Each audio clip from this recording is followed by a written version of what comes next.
Well, that wasn't in the trailers.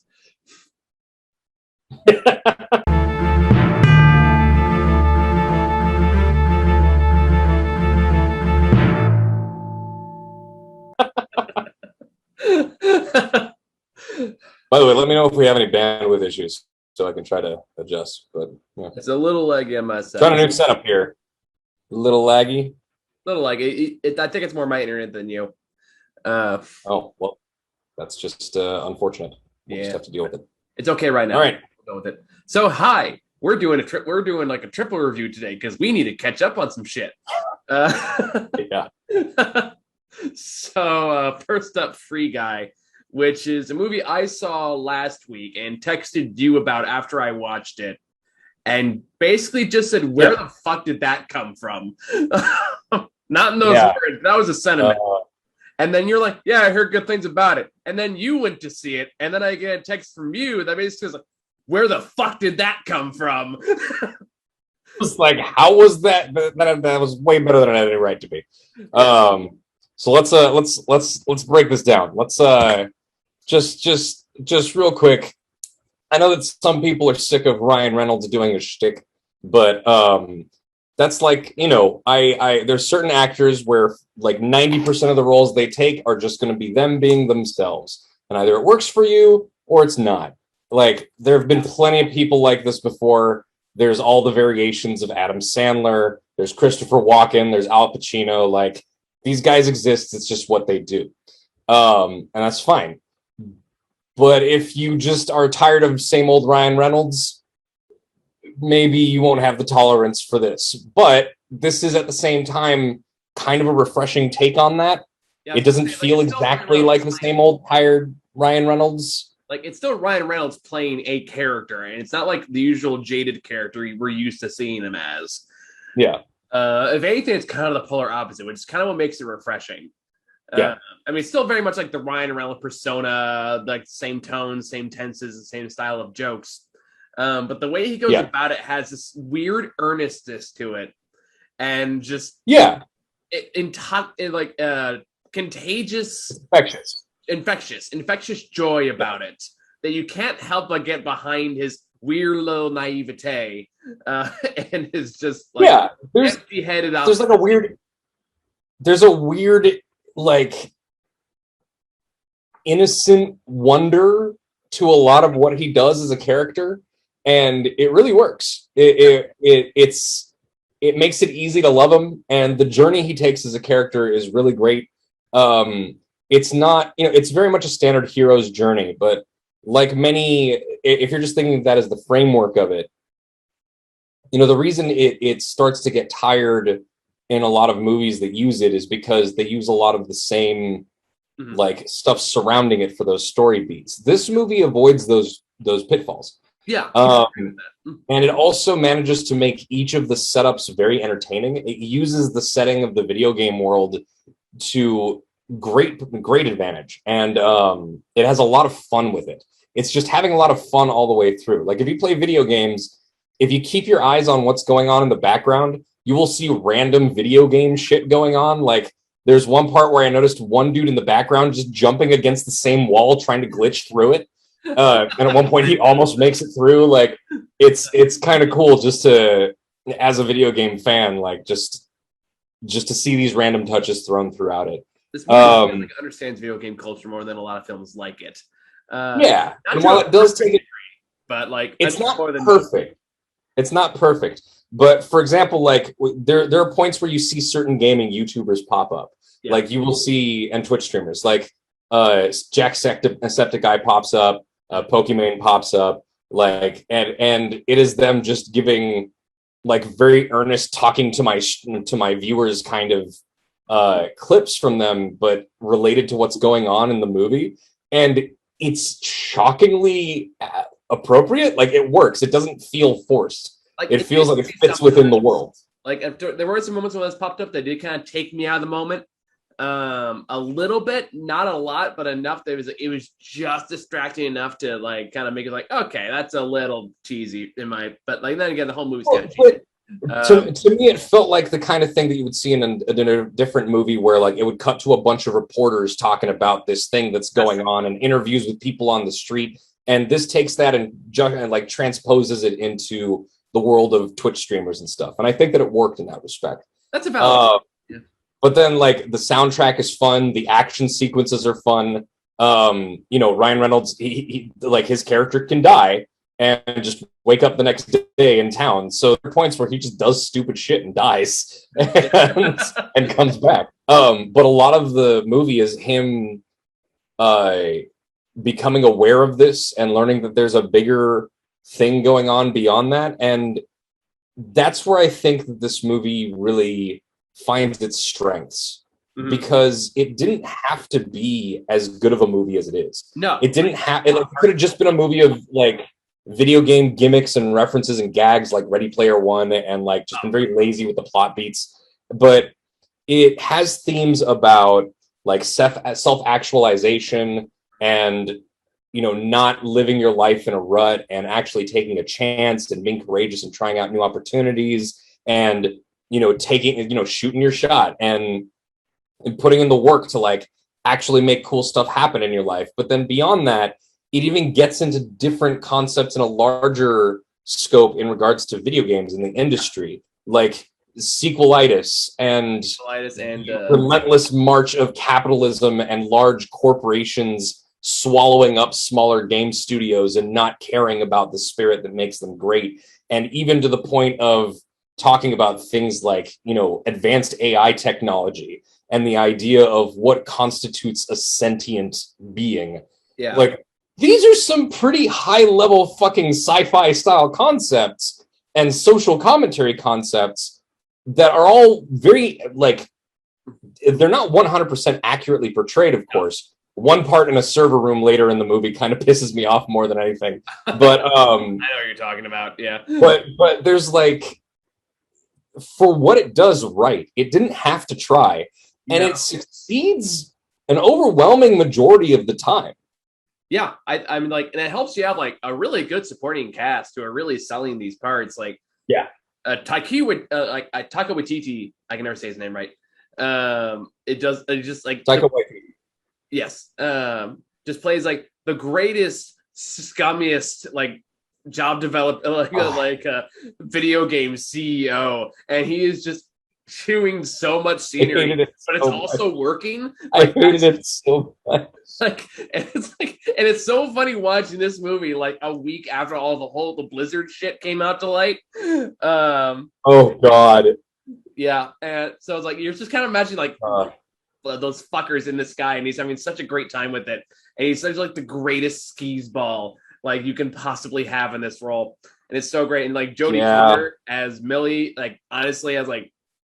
I love her so much. Like, I haven't seen her much. If she's not more after this, I'll be shocked. Wait. Michael, have you not seen Killing Eve? Yes. It's on Hulu. It's a TV show. No, I have not seen it. Highly fucking recommend that show. That show is fantastic. It's a little slow for the first couple episodes, but definitely 100% recommend that. For a really unusual, interesting, weirdly dark, weirdly funny spy thriller kind of show. Mm-hmm. Like spy assassin thriller kind of deal. And she basically plays this assassin who is incredibly good at her job. Very brutal, almost with like a serial killer level of sadism and creativity to some of her kills. Mm-hmm. Who also, behind the scenes, is a really difficult to handle assassin and is basically just a petulant child to her handlers and just constantly having these issues where she's like, I don't wanna. And they're like, do your job. It's absolutely worth your time, dude. It's a great show.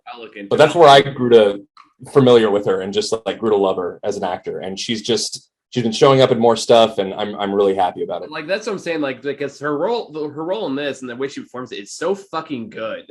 Like in both like the game is like so at the game it's like if she does not have if this isn't a career starter for her, I don't know what it's gonna fucking take because like she's she's oh good. She's also got that upcoming role in The Last Duel, which I'm not excited about. But what I find funny is that she's British. Huh. So in the movie, in her game persona, which is the fake persona, she's using her actual accent. And her real world version in the game, which is the American version, is her using a fake American accent. I did not think that at all. I thought it was pretty funny. But then I also think that just in terms of The Last Duel, the movie coming up. That's a weird one with Matt Damon's like a knight, and it's really distracting because that's why I think it's really funny, because can you imagine just being an actual British person on the set of this movie full of like Matt Damon and Adam Driver and Ben Affleck pretending to be British and just barely even trying to put on their accents, and you're just trying to like give a great performance. Like, I mean, she does, obviously, from the trailers alone, you can tell she puts on a great performance, but I cannot buy Ben Affleck, especially with like that weird little bowl cut that he has. Like, it's so weird. It's so weird. Like, you cannot take it seriously. Like, Adam Driver looks fine, but every time he cuts at Matt Damon, it's like, you do not belong here, sir. Yeah, right. You couldn't. They're British people, you know, really good British actors that could totally do this. Like, come on. Nope, you got Matt Damon. Anyway, a little bit of lag hit on my side right when you said that, so it was like extra stretched out. So it wasn't even like Matt Damon; it was like Matt Damon. It was good. Yeah. Anyway, she's fantastic. So she's great. She was great in this movie. But like, I think one of the simple things I really appreciate about this movie, and I think that's one reason I think it really hit a chord in me more than I expected. Like, there's one part towards the end.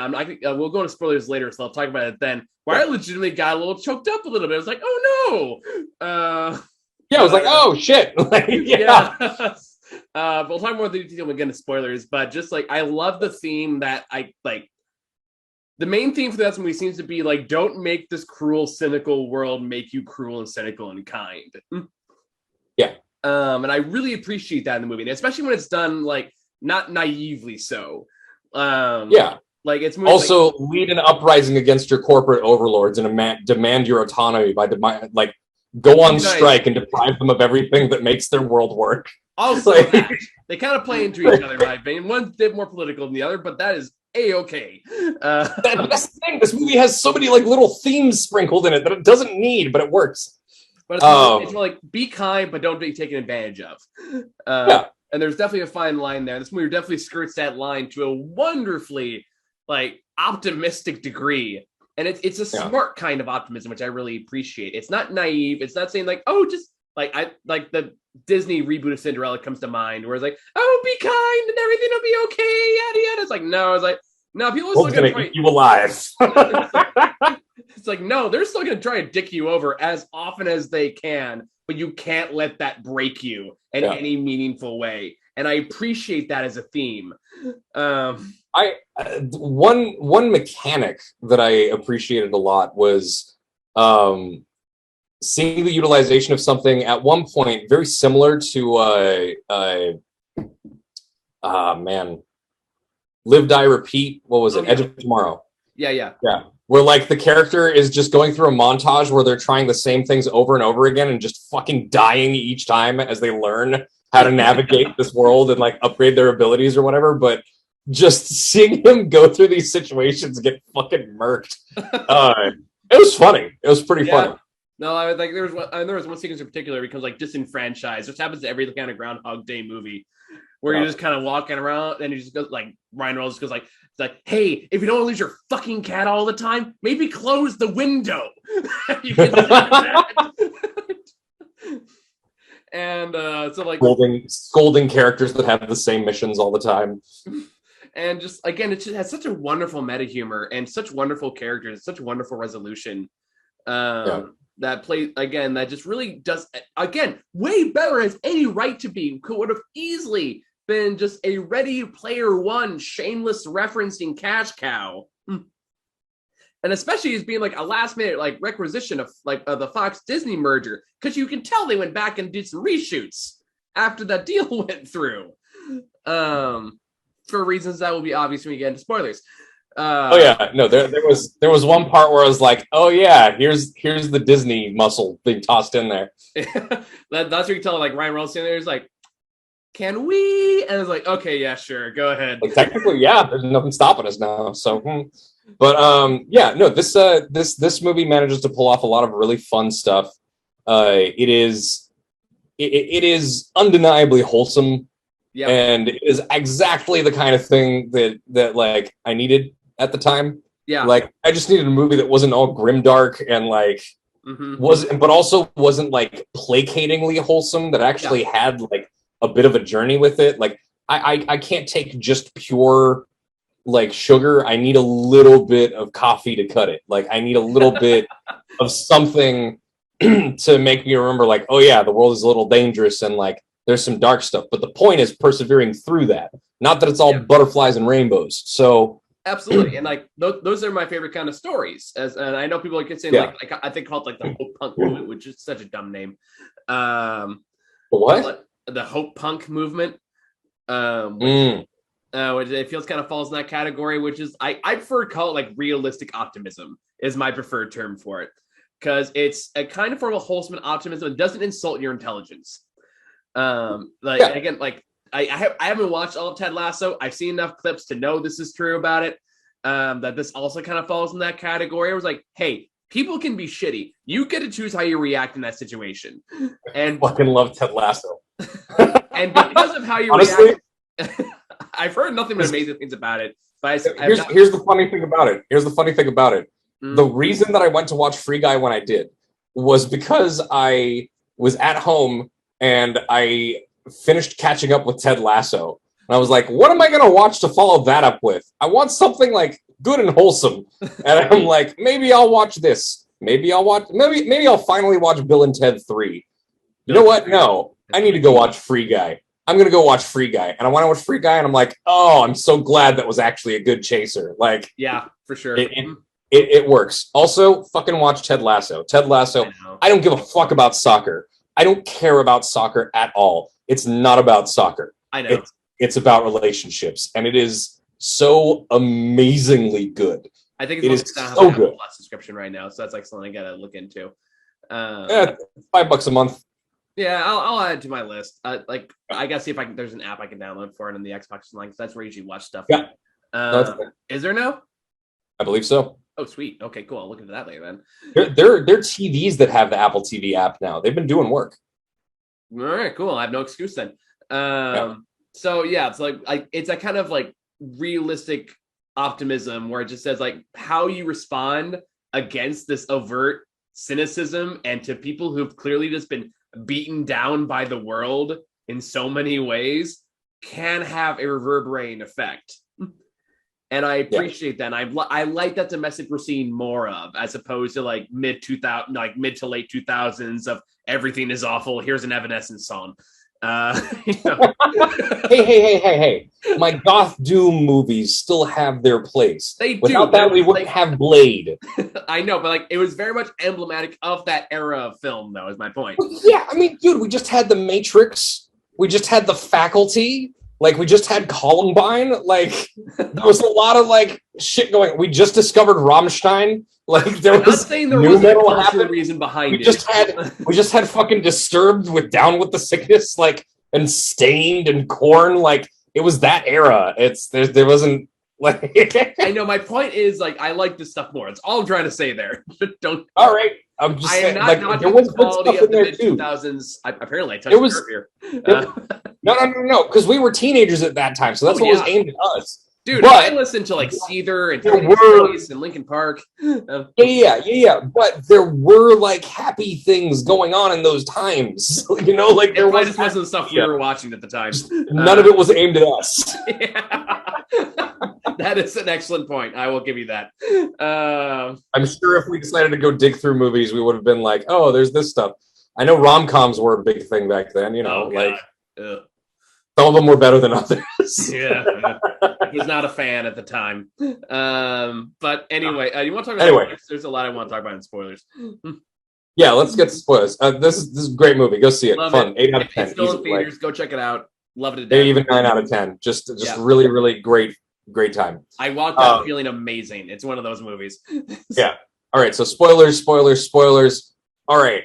I can't tell you, as someone who works in a server room, how irritating it was to watch someone take an axe to servers in a mad rage and just think, okay, if you're not actually aiming for the hard drives, you're not destroying the data. Like, all the data is still there. You're not doing shit. Second off, if you just want to take it offline, unplug the cables. Like, you don't have to. What are you doing? Like, it's also, let me tell you, it may be gratifying to swing an axe at this shit, but you have no idea how much fun it is just to like take your hand and just pop out like 10 cables at a time off of a full switch. Like, it's a good time. If you have like something that cutting the cables if you don't need them anymore. Like, there's plenty of fun ways to go through that, but they needed some spectacle bullshit. Yeah, more like thematically interesting, I guess. Yeah. And it's one of those little things. Also, when she actually kisses him,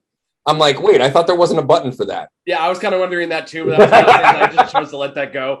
I was like, all right, fine, it's there for the moment. They've earned it. I'll let it go. I want to talk about Buddy though, because what they did with Buddy caught me kind of off guard. Because I did not realize. Quick thing. Before we get to that, can we just talk about and appreciate the fact that the two main characters, or the main character and his sidekick, are Buddy and Guy? Yeah, I noticed that too. Like fucking South Park. Like, I'm not your buddy, friend. I'm not your buddy. He's not your guy, friend. Yeah, exactly. Like, I just thought that was really funny to me on a level that it probably shouldn't have been, but I loved it. So yeah, there's this character, for those who don't know, this character named Buddy, who is like this, like, it's like a security guard sidekick to Ryan Reynolds, who's just this, again, bright-eyed and bushy-tailed, kind of super naive dude who's just like, hey, don't mess with the system. Everything works great. We love everything. What's wrong with that?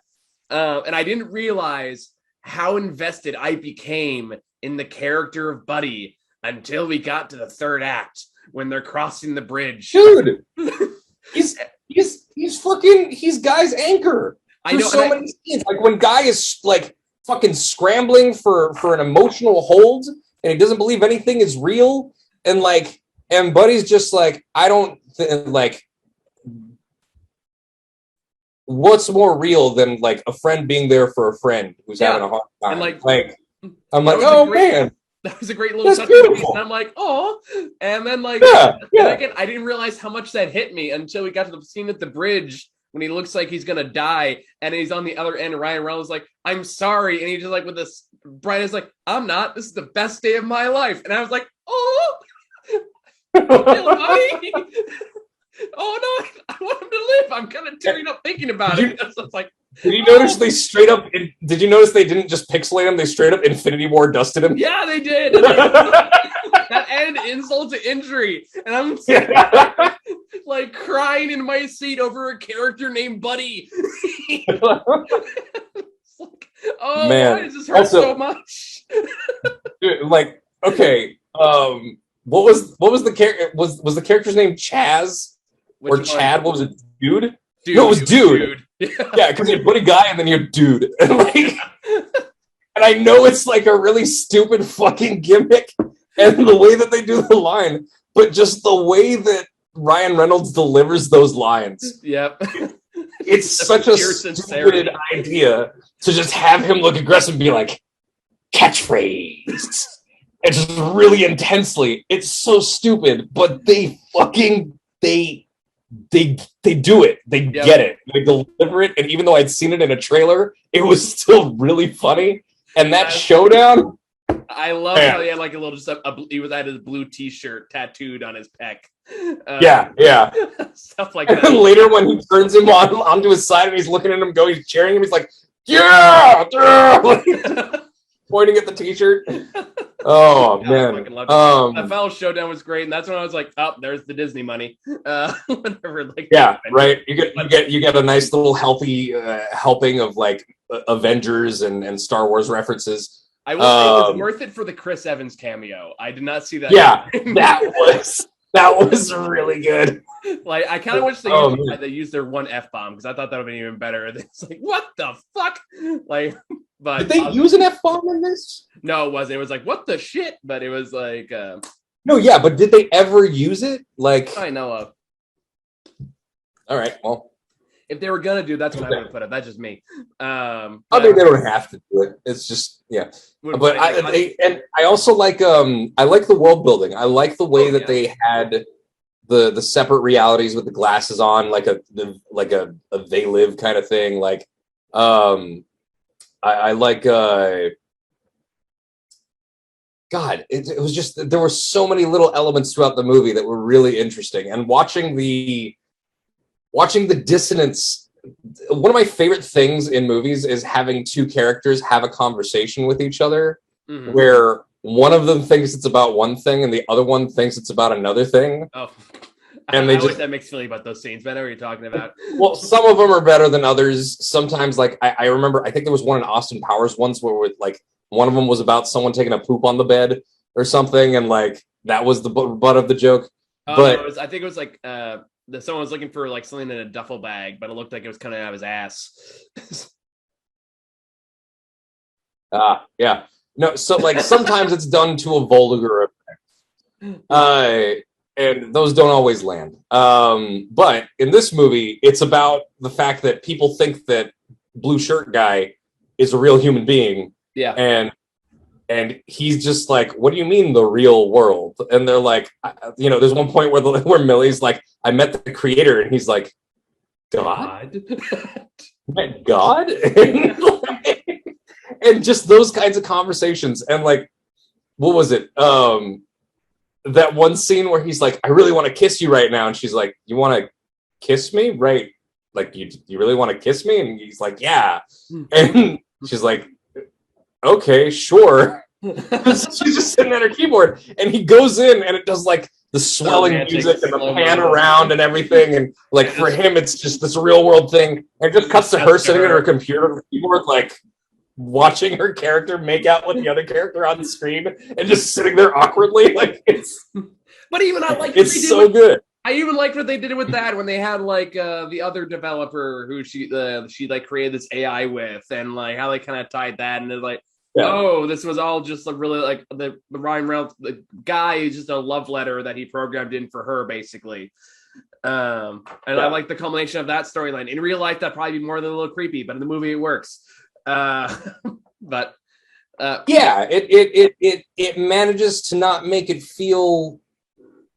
I think the key to it is that the guy isn't like the other programmer isn't approaching it like he's pissed off about it or he's owed something. Like he's really respectful of her boundaries. Yeah. He's seen the fact that she's not, interested in him, and when he shoots his shot and it doesn't work, he's just like, all right, whatever, and he walks off. Like he's not being a fucking like incel piece of shit about it. Yeah, for sure. Actually, just like, hey, I'm too shy to actually say what I want, but here you go. And if not, then all right, I guess not. Which is I think it would have been much different. Huh? Which is a healthier way to go about that. Yeah, absolutely. And it's if he had been somebody who was like, man, I just wanted to like, and if he was just being a creep about it, it would be very different. I think the fact that he respected her fucking boundaries and wasn't trying to push her for anything was really important. Absolutely. I will say one thing about the movie that didn't quite land with me is that one programmer guy's his best friend at the company. Oh yeah. Where like apparently like you're supposed to see him as being his friend, but literally at every turn like he's just backstabbing him. He's belittling his friend, and he's not like backing him up on anything, and he's like. At no point does he actually act like a friend until the very end of the movie. Yeah, when the plot needs him to. Yeah, and I did not care for that character. I didn't believe that turn for the character. I didn't buy that relationship. So that was one thing about the movie I didn't like that much. But like overall, just considering what this movie could have been, which is just another cynical Ready Player One, which I have a lot. Like I went from like hating the movie when I first saw it to watching it again. I was like, oh, it's not that bad. Back to hating it again when I thought more about it. Yeah. Which like this movie is like what that movie was trying to do, except it's actually good, and it knows what it actually has. Yeah, its moral message is not completely contrived and actually like has characters that are likable And isn't that seem to have actual rewarding like the worst kind of people. yeah, like when characters are written by people who are actual people instead of Ethan Klein. It's like, what was the tweet I saw about Space Jam 2? Where it's like, you know what? I will say this about Space Jam 2 in comparison to Ready Player One. There's a line in Space Jam 2 where what's his name? What's the basketball player's name? LeBron. Was it? Oh, LeBron James says like, let's have like we should have Iron Giant be a team of Superman, which like means at some point somebody watched the Iron Giant when they were writing this, which I cannot say for Ready Player One. Yeah, they were just like, oh, this is a thing people like. Let's plug it into the CG. Yeah, pretty much. Yeah, but this movie was just delightful. Free Guy is good. It's a good time. They use the tech. They played a little fast and loose at some points, but overall, it's in service of the overall plot, and it generally works by the end. And I felt so good. And there's also a lot of secret cameos in there I wasn't aware of. Yeah. Like I caught Hugh Jackman. I heard his voice in there, but apparently Dwayne Johnson's also in this. I catch either of those. The gangster dude that Millie holds up in the beginning of the movie. Yeah. That was voiced by Hugh Jackman. Huh. Just doing his very. I feel like I recognized someone's voice in there, and I pointed it. I didn't point it out to you. You weren't there, but I recognized somebody's voice in there, and I don't even remember who it was now. Might have been Dwayne Johnson. He was the bank robber. No. Yeah, not that one. But there's a few other ones in there. I think John Krasinski's in there too at some point. I don't know who the hell he is, but anyway, it was a lot of fun. I had a great time. John Krasinski. Yeah. After watching A Quiet Place 1 and 2, like I just do not care. I didn't care about The Office. Like I was never a big fan of The Office. I know I like Quiet Place 1 and 2 more than you do, but yeah, I know, buddy. That's a topic for another day. We don't want to go everything else for a half hour. But anyway, so yeah, great movie. If you haven't seen it, go watch it. Let's talk about a shitty movie now. All right, let's switch over. All right, we'll be right back. Probably tomorrow when I upload this. Bye.